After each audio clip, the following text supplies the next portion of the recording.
everyone, welcome back to my channel. So today I'm going to be doing a book review on Merged by Jim and Stephanie Kroffel. I really hope that's how you pronounce it. I'm very sorry if I said that wrong. I was lucky enough to have received this book from Month 9 Books in exchange for my honest review. So thank you so much to Month 9 Books for sending this my way. I really enjoyed this book and I'm very excited to be doing this review.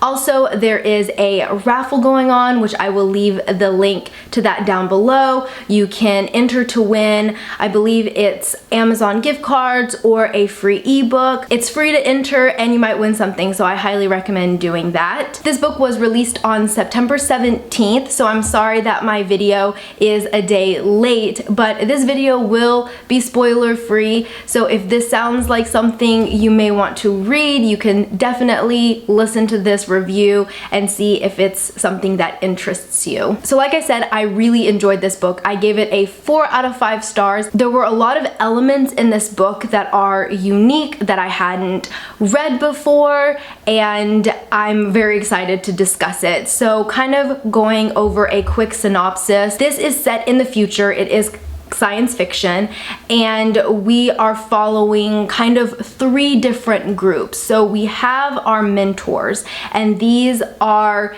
famous people that are dying either due to old age or illnesses, and they are making a tremendous contribution to society. So in order to preserve their brain function and their research, they merge them with 16-year-olds in order to preserve them, and these 16-year-olds are supposed to basically work with their mentors in a dream state in order to continue on their research.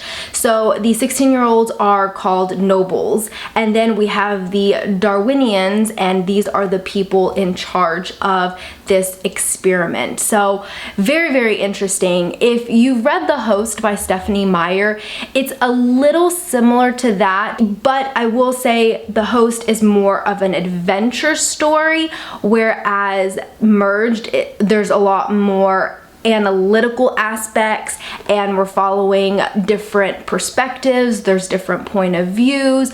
A lot is going on. We dive more into the different disciplines that these nobles and mentors are merged for. So the 7 different disciplines that we have are chemistry, physics, physiology, literature, economics, peace, and art, which is really, really cool. And one of the things that I loved so much is that you can be involved in any one of those and relate to this story. So I loved Lake's point of view because she is considered the Nobel of chemistry, and she studies neuroscience, which I did in college, so I was really able to relate to a lot of the research that she was doing. I briefly mentioned the characters. One of the things that I adored, that I think was so smart that the authors did, was that we have 2 different point of views. So we're following, I would say, 4 main perspectives. We have Lake, who is the Nobel for chemistry, Stryker, who is the Nobel for peace, and then Orphan, who is the Nobel for art. But also we're following the point of view of the Darwinians. So when we're in the point of view of the Nobels, we're in first person point of view, which I think was really smart because we can relate more to them, and also things happen in this book. You're trying to merge 2 consciousness into one body, so things obviously go wrong, and it's really intriguing to see, like, we're in first person, so we don't really know what to believe. Are the characters having PTSD? Are they being ruled by their mentors? Are they having anxiety attacks?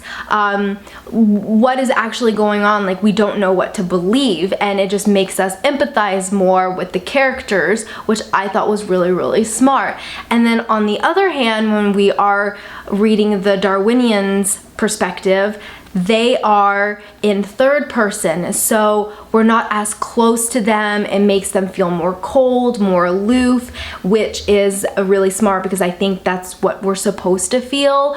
They're not necessarily the villains of the story, but they're definitely morally gray characters. I would have to say that my favorite character is Orphan. At first it was Stryker. I really enjoyed his character, and Lake, I think, is the main character of the story. She's very analytical. It's really cool to kind of see her stream of consciousness. It's really cool just how scientific her brain works. Versus Orphans, he's a lot more artistic with, like, he sees colors and shapes and shadows and stuff like that. So one of the reasons that I docked this book 1 star was because of the pacing. At first, I really enjoyed the pacing. I thought it was very well done. This book is not big. It is less than 300 pages. There's 273 pages in this book.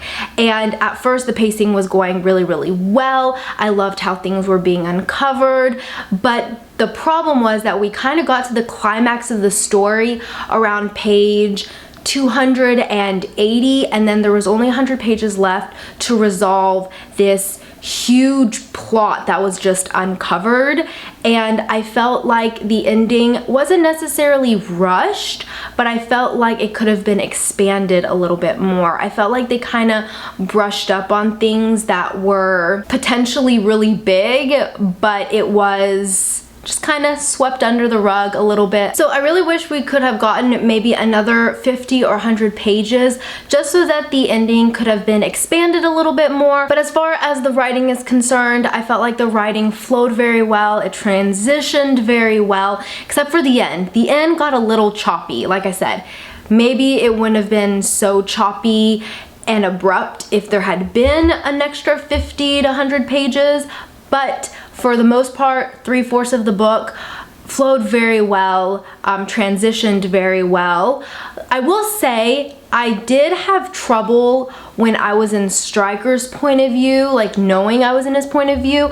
It was really obvious when you're in the Darwinian's point of view because it is third person. And also it was really obvious when I was in Orphans and in Lake's point of view, especially because they just think so differently, so I knew. But Stryker, I had a little bit of, like, I had to remind myself or like go back to the chapter and see like, oh yeah, I'm in Stryker's point of view. If you really enjoyed The Unbecoming of Maya Dyer and how scattered she is and she's basically losing her mind, I highly recommend reading this book. Also, I want to touch briefly on the relationships between the characters. So there is a small romance, but it is not like the overarching plot of this book, and I actually really like that. Like, this book would have worked well with or without the romance, but the romance was fun to have gotten sprinkled in. And I would say that this is a book that did the love triangle well, because it's not really a love triangle. There are like 2 love interests-ish, but it's done really well, and in the end it's pretty obvious like which 2 characters are gonna get together. So I definitely applaud these 2 authors because the romance was done well. If this sounds like something you would enjoy to read, then I recommend picking it up. It is a very quick read. I read it in 1 day, 1 sitting. It reads very quickly. It flows well. Like, you can get this book read. It's very gripping and you get immersed into the story right away. So that is it for my thoughts on Merged. I hope you enjoyed my book review, and I will see you next time in another video. Bye!